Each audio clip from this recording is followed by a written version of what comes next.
Hey crafty darlings, welcome to April Storm Paper Studio. In order to make a beautiful faux corset spine like the one I'm showing you here, there are a few things that you're going to need. You're going to need a spine, and I made mine out of cardstock, or you can use that thick watercolor paper or cardboard, chipboard, whatever you wish, because it's going to go over top of an already existing spine.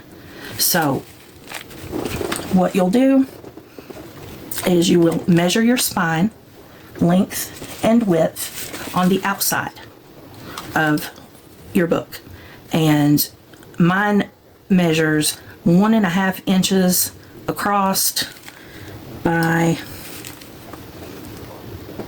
8 3/4. So I have already cut up another spine just to show you, and it's made out of, I think this one's made out of cardstock. Then the next thing you're going to want to do is, after you've gathered some cardstock or whatever you're going to use, you also need some fabric, some lace, an eyelet setter and eyelets, and either some sari silk or ribbon or whatever you're going to use to actually thread through your eyelets. I used blue sari silk.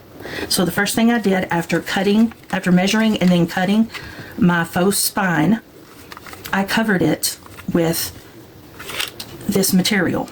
Of course, it fit better than this. This is just a quick example. And then I put black lace over top. You don't have to do yours that way. You can, of course, use any colors you wish.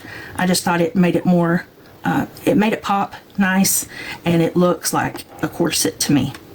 After you get those two things glued down, then you're going to want to measure and mark your settings. So what I did, after I made this on a separate one, and it made it so much easier for me because I just laid it over top of this one. And since my fabric is black, I took a white Sharpie and I just went across and put a dot where I need to punch the holes through. I just made this as a little template to show you guys and to help myself with marking. Once you get those dots marked, then you'll be able to see exactly where to take your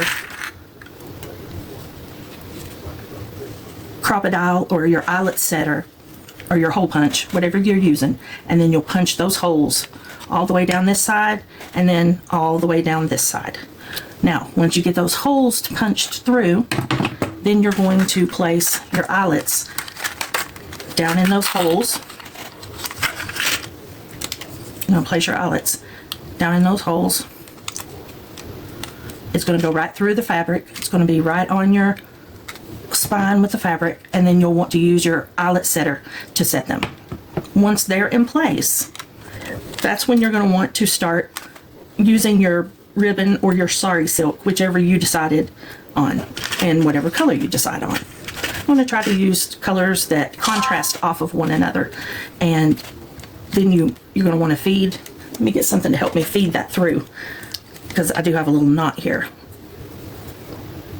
I guess I could cut that knot off real quick so that this will be a little easier.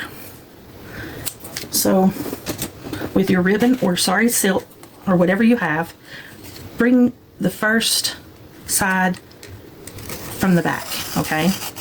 And then you're going to take your other end and feed it through the other side. Of course, I don't really want to cut this right now. Don't want to waste it, but once you get them both fed through, then you're going to crisscross them like a little X. You're going to feed this one through that hole and this one through this hole.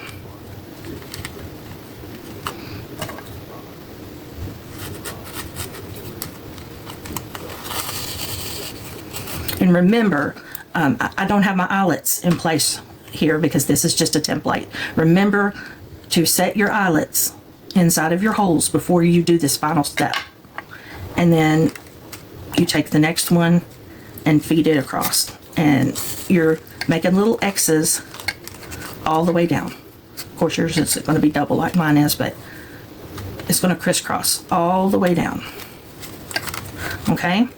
So once you get to the bottom, then you're just going to make a nice little bow. And that's how it should look. That's my craft, darlings. Subscribe for more Southern magic. Your Belle, farewell.